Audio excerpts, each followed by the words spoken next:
Hello, everyone, and I want to start off by saying thank you for being here. So, my name is Liz, and I'm presenting today along with Angelina, Sue, Manuella, Mohsin, and Danielle. Together, our group will be discussing the topic of artificial intelligence in healthcare. In this presentation, we'll explore what AI is, how it's being used in clinical and administrative settings, and how it connects to nursing theories and leadership practices as well. So, to begin, let's define artificial intelligence. AI refers to computer systems or software that can perform tasks that typically require human intelligence. These tasks include learning from data, recognizing patterns, making decisions, and even understanding natural language. In healthcare, AI technologies are becoming more common and more powerful.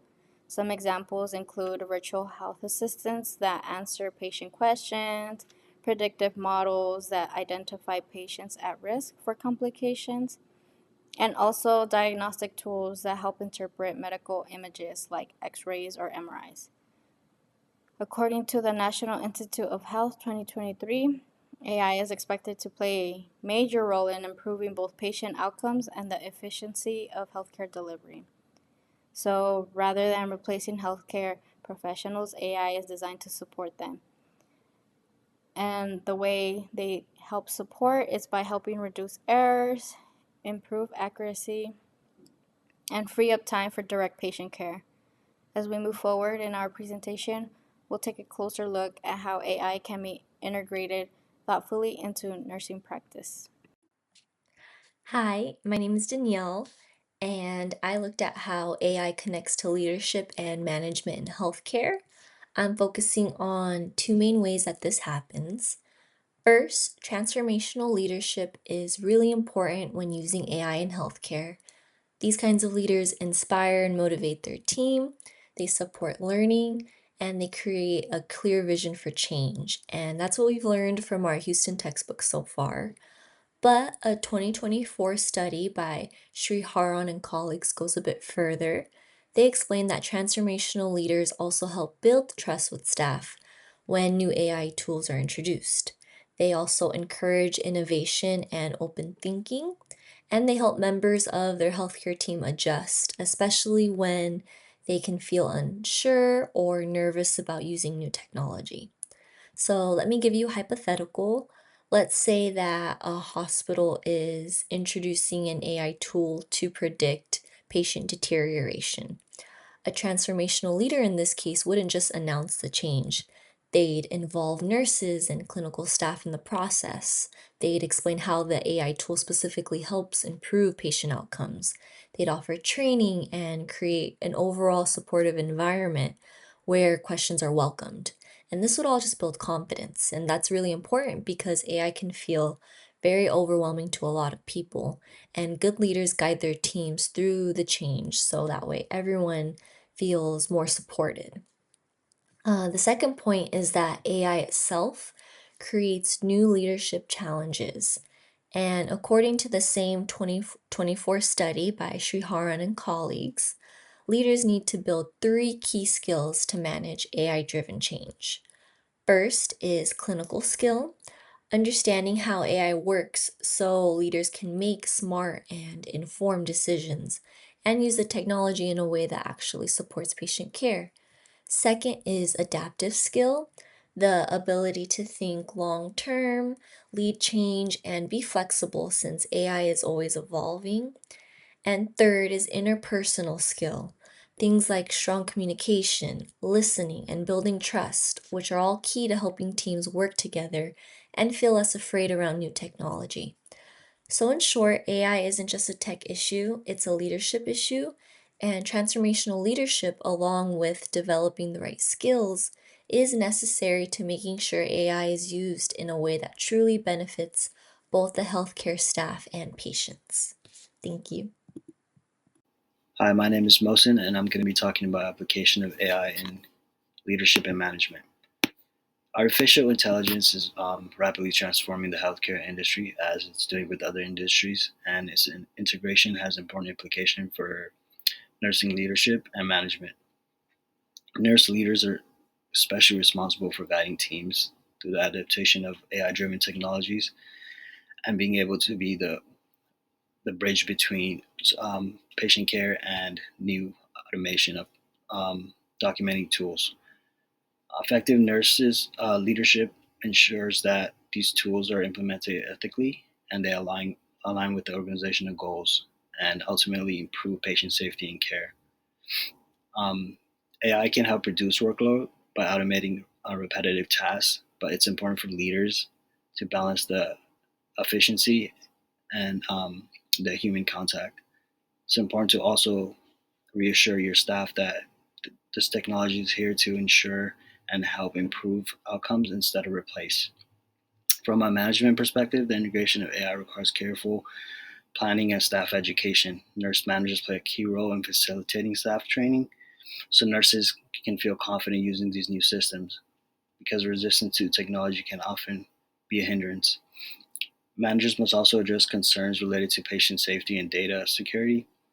Um, and strong nurse leadership is essential to ensure that AI tools are used ethically and help bridge the gap between patient care and um, future technological advances. AI in healthcare represents both opportunities and challenges, and nurse leaders and managers must act as advocates, educators, and ethical stewards. Um, Again, their job is to be the bridge between patient care and the new technological advances that are here. Um, by guiding their teams through this technological transition, nurses can ensure and foster innovation, but also maintain a culture of safety and respect. Hi, my name is Angelina, and I'll be going over Caritas Process 4 as it pertains to AI and healthcare. And Caritas Process 4 is all about developing a helping, trusting, human caring relationship. And at its heart, this process reminds us that trust and authentic connection are essential for healing. Now, as AI becomes a larger part of society and of healthcare at large, we need to think about how these principles apply in our digital age. Now, according to a recent review, AI is seen as a powerful yet disruptive tool that can fundamentally transform the landscape of medicine. It has the potential to achieve what they call the quadruple aim of healthcare. Now, what do I mean by that? That means better population health, improved patient experiences, enhanced caregiver experiences, and the reduction of costs. But at the same time, healthcare systems face a serious workforce shortage. For example, by 2030, the world would have up to 18 million fewer healthcare professionals, and 5 million of those include doctors. AI is being explored as a solution to fill those gaps. Now, this is where Caritas Process 4 comes into play. On one hand, patients worry that technology will replace the human aspect of care.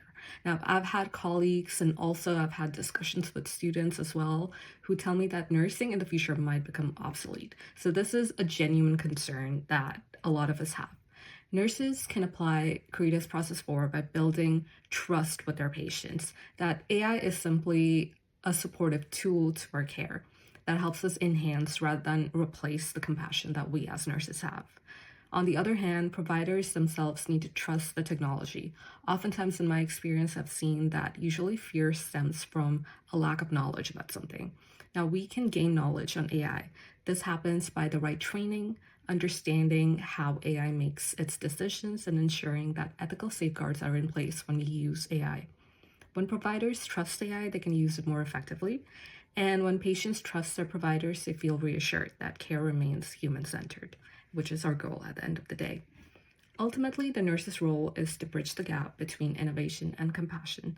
Caritas Process 4 reminds us that trust must remain at the center, whether we're engaging directly with patients or integrating new tools like AI.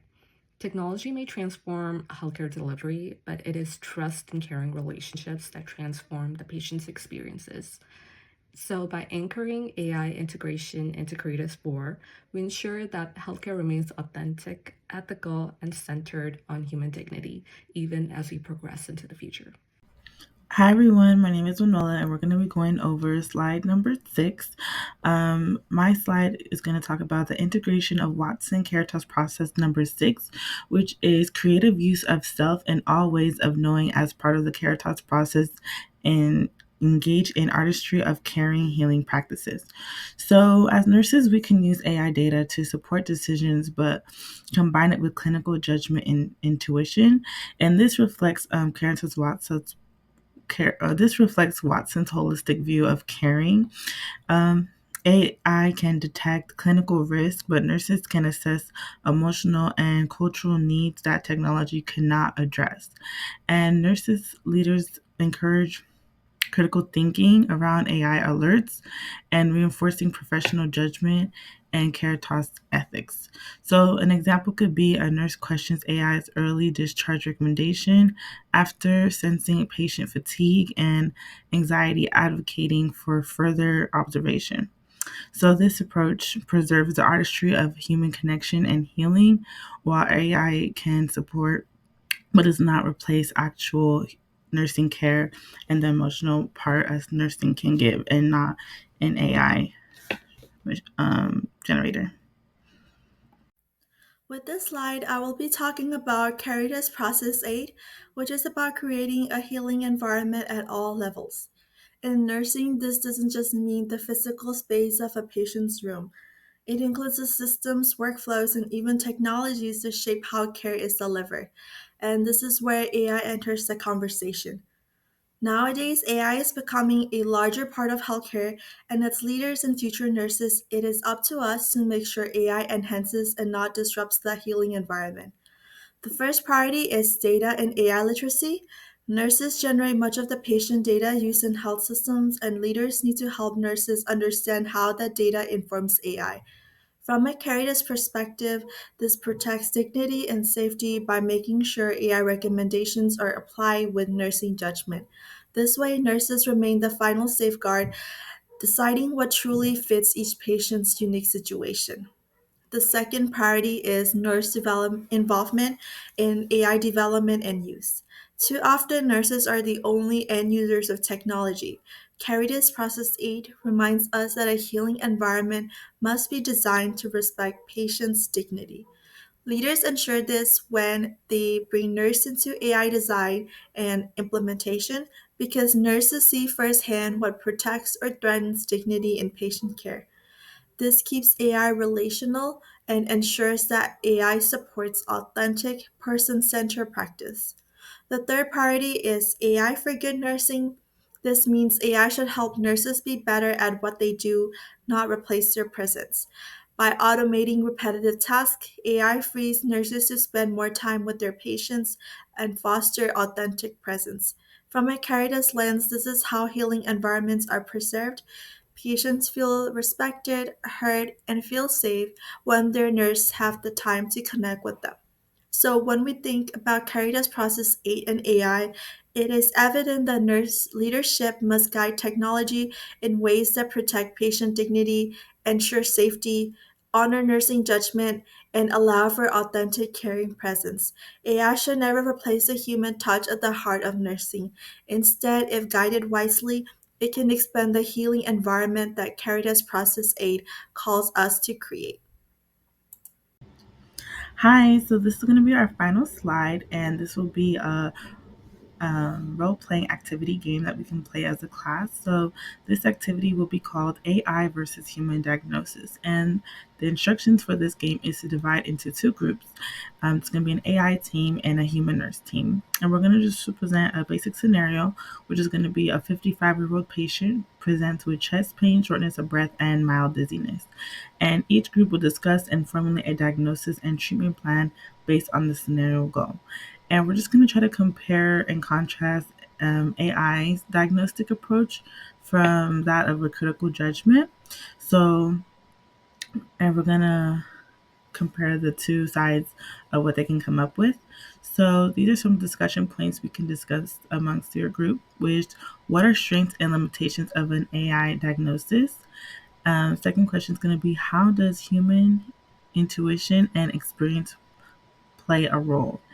And our next question is going to be, what risk might arise from over reliance on AI?